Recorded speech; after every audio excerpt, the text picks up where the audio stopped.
Bueno, pues Jesús Villegas no es más que un juez, nada más y nada menos. Me siento muy orgulloso de ser juez, no como otros que parece que la toga le viene pequeña, le viene chica y están deseando de saltar a la política o no sé qué a otras cosas.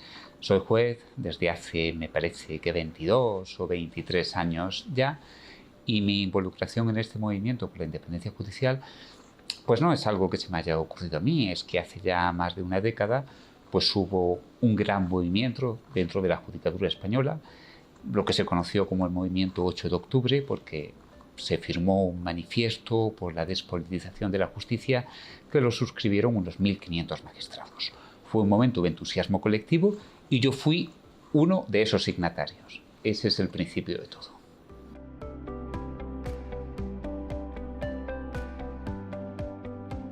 Bueno, la verdad es que yo no fui estrictamente quien la creó, yo fui uno de los socios fundadores, eso es cierto, pero el ideador fue un magistrado de Granada que se llama Ernesto Manzano y que fue el redactor de este famoso manifiesto. Y la plataforma pretendía ser algo nuevo, no una asociación judicial, de las que ya hay varias, que representan solamente a jueces, además solamente a sus afiliados, no a la totalidad de la carrera, sino un movimiento transversal en el que se incluyeran no solamente jueces, sino ciudadanos en general. Hoy día, pues la plataforma está compuesta principalmente por magistrados, abogados, fiscales, procuradores, universitarios, catedráticos, gente también que es ajena al derecho, y tiene ese sentido de decir que la justicia no pertenece al corralito de los jueces. La lucha por la independencia judicial no es un privilegio de los jueces, es un derecho de los ciudadanos.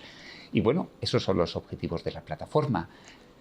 Acabar con la politización de la justicia y con la corrupción jurídica, porque cuando hablamos de corrupción solemos pensar en llevarnos dineros, pero tan corrupto es el que se apropia de los fondos ajenos como el que pervierte la finalidad de los cargos institucionales para fines contrarios al ordenamiento jurídico, a la ley.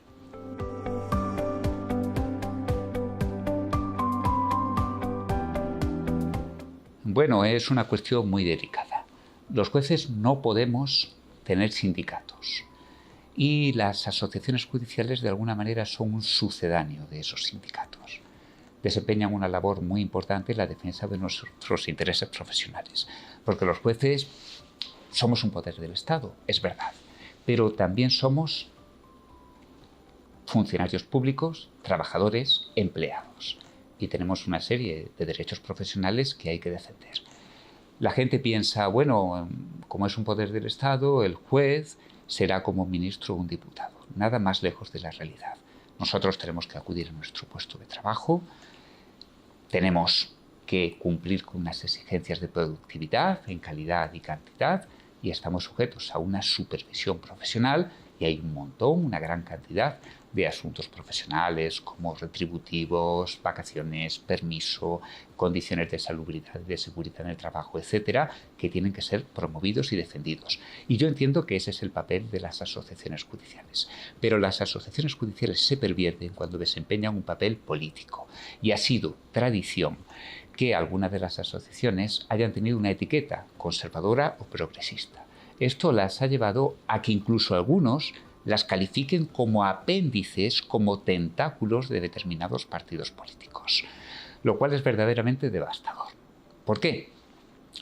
Porque cuando un juez se afilia a una asociación con un determinado color, rojo, azul, progresista, conservador, derechas o izquierdas, se está poniendo una etiqueta que le permite al político saber cuál es la afinidad ideológica de ese juez y, por consiguiente, poder promoverlo a los cargos a los que le interesa.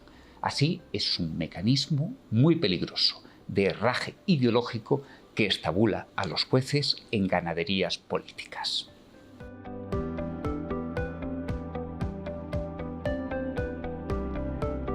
Bien, otra pregunta muy inteligente.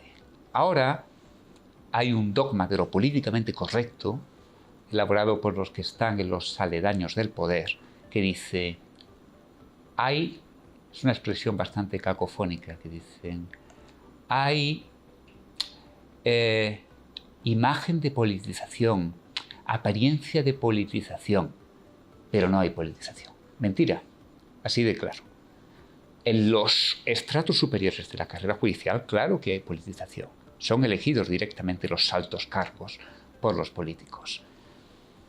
En el nivel inferior, en absoluto. Pongo una metáfora que he utilizado en varias ocasiones. Esto es como si fuera una montaña. En el nivel inferior, el que está más próximo a la base, se respira el oxígeno. A medida que vamos ascendiendo hacia la cumbre, falta el aire, el ambiente está más enrarecido. El tóxico de la política nos invade los pulmones. En esta carrera judicial, si quieres prosperar, tienes que arrimarte a la política.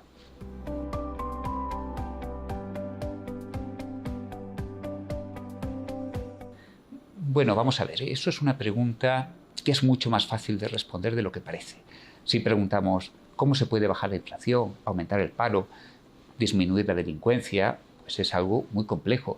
Si los partidos políticos tuvieran una varita mágica, pues ganarían siempre las elecciones. Pero es que aquí no va de eso, es muy sencillo, simplemente hay que cambiar la ley. Cambiar la ley para que el nombramiento de altos cargos judiciales se determine exclusivamente por el mérito y la capacidad, y no por la afinidad política o ideológica. Con eso habría que hacer un baremo simplemente lo más objetivo posible. Eso se puede hacer, pero no se quiere hacer. El gobierno del Poder Judicial habría que establecer un sistema mixto, en virtud del cual una parte de los miembros de ese gobierno sean elegidos por los propios jueces y otra parte por el Parlamento. De esta forma conjuramos dos peligros: politización y corporativismo. Y sobre todo, seguimos las exigencias de Europa. Ahora mismo todo está en manos de los políticos que lo controlan a su antojo. Bastaría con cambiar eso. Y luego, pues podríamos, entrando ya en detalles, favorecer un sistema de carrera horizontal, por ejemplo, que no hiciera depender las condiciones retributivas de la posición que uno tuviera en la jerarquía, establecer reformas que introdujeran la transparencia, por ejemplo, en la provisión de comisiones de servicio o en el sistema de responsabilidad de los jueces. Y una cuestión muy importante que no la oiréis en otro sitio: establecer la democratización de la carrera judicial. Ahora mismo el colectivo de los jueces, formado por unos 5.000 y pico miembros, no sé exactamente cuántos, no tiene ningún órgano que los represente en su conjunto. Si yo quiero que mi voz se oiga, me tengo que afiliar primero a una asociación, y mi voz se oirá únicamente junto con la de esos afiliados que representan a una porción de la carrera, pero no a su totalidad. Hay que instaurar en la carrera judicial el principio: un juez, un voto, y que exista una asamblea, una Junta Nacional de Jueces, un órgano único donde todos podamos expresar nuestra voluntad. Lo contrario es fragmentarnos para debilitarnos.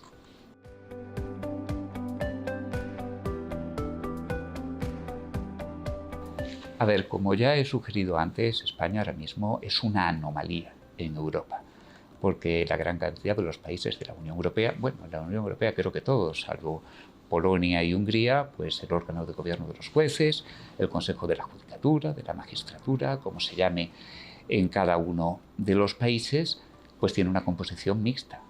Parte la eligen los jueces, parte la eligen diversos órganos constitucionales de naturaleza política, legislativa, etc.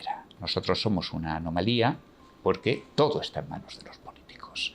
Lo que podríamos hacer sencillamente es seguir los criterios europeos y establecer un sistema homologable con el del resto de la Unión Europea. Pero dicho esto, voy a añadir una curiosidad que la verdad es que hay mucha gente que desconoce. Estoy hablando dentro del ámbito de la Unión Europea.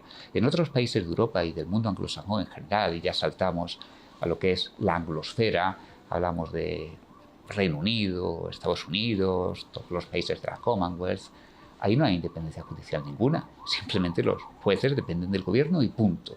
Y se nos ven de las películas, de las series americanas, en toda la mitología anglosajona, como si fuera un ejemplo de independencia judicial. Y es una justicia primitiva y politizada. A mí me da mucho miedo que ignorantes en España que no saben inglés o que saben el patético inglés de aeropuerto se queden embobados viendo las series, los telefilmes americanos y quieran que nos aproximemos a ese modelo. Eso es un modelo primitivo y perverso, donde se encuentra la cumbre de la civilización jurídica es en la Europa continental.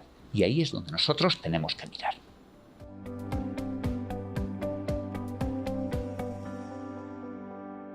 Hablemos de los miembros del Tribunal Constitucional.